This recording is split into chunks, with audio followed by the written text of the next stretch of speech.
Hello, my name is Paramvir Singh. I'm from Bombay and I'm a cinematographer.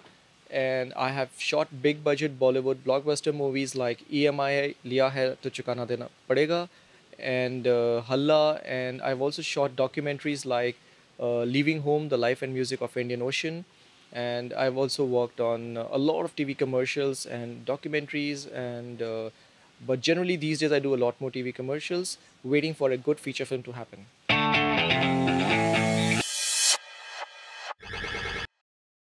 I think I'm definitely an artist, not so much a technician, because cinematography is all about painting with light and telling stories using pictures.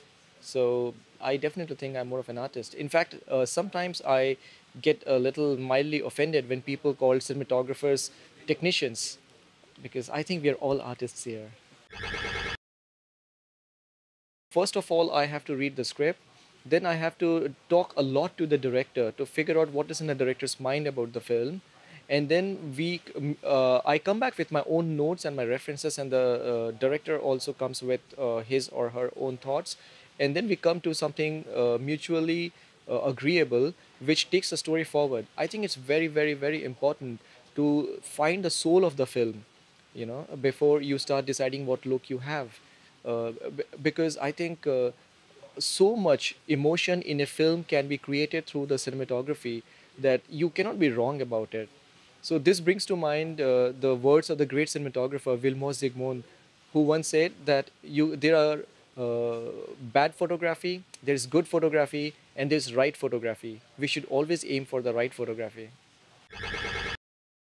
I shoot a lot more on digital now, but I would love to shoot on film, and I have tried to shoot on film wherever I can. It's beautiful. It's like making an oil painting. But for a long time now, there hasn't been a very good lab in Bombay, so shooting on film has become a challenge. For a long time, there's not been anything shot on 35 millimeter, but there was a project which was shot on 16 millimeter a few years ago, like 2 or 3 years ago, and 35 millimeter was being used for some TV commercials. But I don't think that in the last 5 years some feature film has been shot on 35 millimeter. I don't see anything which digital can do, which film cannot. On the other hand, there are things that I can do on film which I cannot do on digital.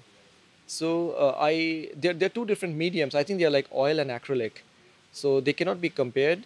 But the only advantage of digital is that you can shoot a lot, a lot, a lot. But I don't necessarily see that as an advantage, because the cost of every production hour is more than the cost of a can of film. So would you rather go overshift when shooting digital, or would you rather get beautiful pictures on film?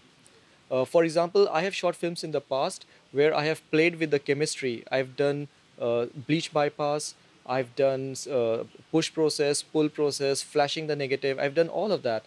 Things I cannot do with digital.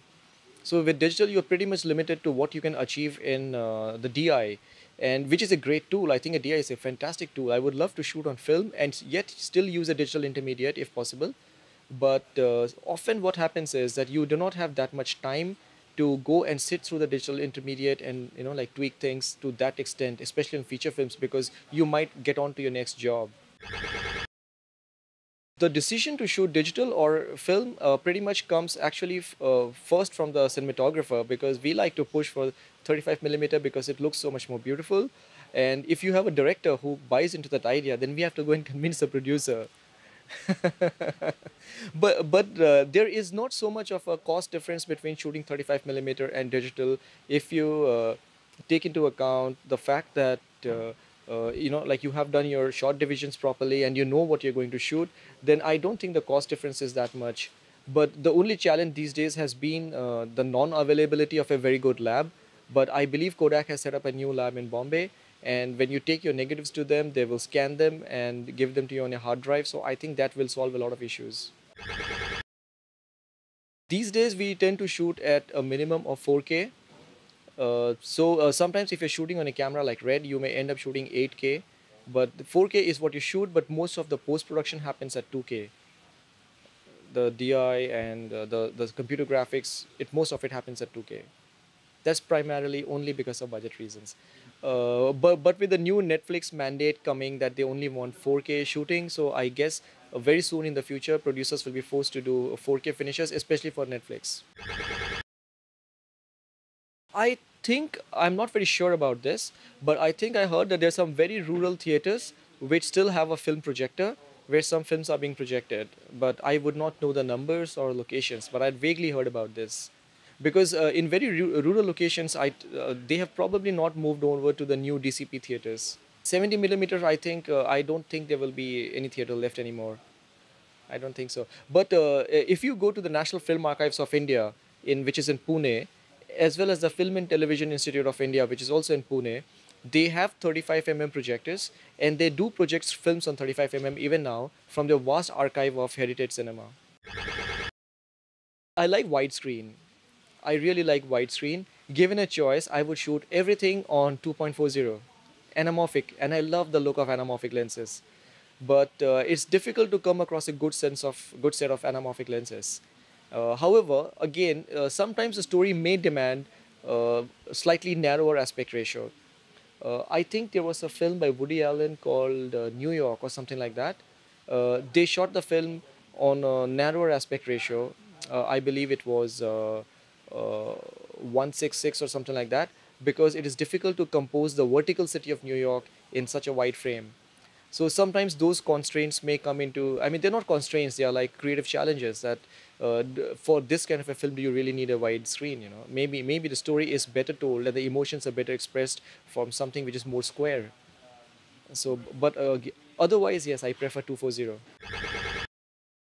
I had shot this documentary on 35 millimeter as part of my film school diploma film. I am especially fond of it because I experimented a lot on that, and I also used a lot of pre-production technology to get to the look.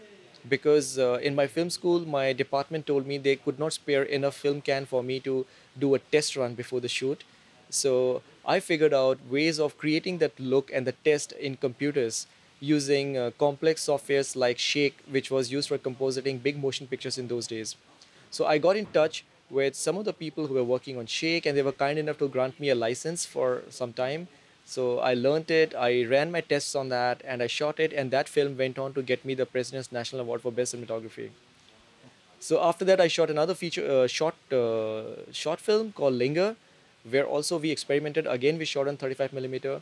We experimented with black and white, with color, with push process, pull process, and we went into the mind of our protagonist and try to explore his mental condition, longing for his love, and constantly flipping between the past and the present and his dream world and reality. And it was great fun doing it. I love it. And there are a couple of commercials which I shot at, which I really love, because again we went wild with experimentation. But normally it's the fiction work where you can experiment more. My toughest job yet was my first day of shooting my big budget Bollywood film, because the first day we were given a very tough task of shooting a very big set where there were five very big rooms to be lit, and the camera would pass through them without a cut. So it was supposed to be a song sequence, like a 4 minute song, and no cuts. So the camera has to glide between all the rooms, shooting the entire choreography, the dance, the action with the big Bollywood superstars, and I was not given enough time to light it. So I was like, okay, how do we solve this? I needed a day at least to light all the six sets so that we could get great light wherever we went, and great compositions. But I was not given that much time. I was given only half a day, but I think I pulled it off greatly, and it's come out as a very good song. Yes, yes, yes, yes, of course. Oh, it's you're very nervous. So when you make your work, uh, so what we do is, when we make a film, first of all we go for some of these test screenings at some cinema to make sure that everything is fine. And whenever I see my own work, I get overcritical and I start thinking, oh my God, what did I do that? Why couldn't I do it like this? Why didn't I do it like that? And will the audience notice it? So then, when the first show happens in the theater in the first weekend, we like to sit with the audience, and I like to see the audience reactions. I want to, like, I'm like breathless and very nervous. I'm hoping that they like it. I'm hoping that they catch the nuances that I try to create in the storytelling. And yes, I mean, I have to see it with the audience. I mean, that's the whole point. I mean, was I successful in telling my narrative?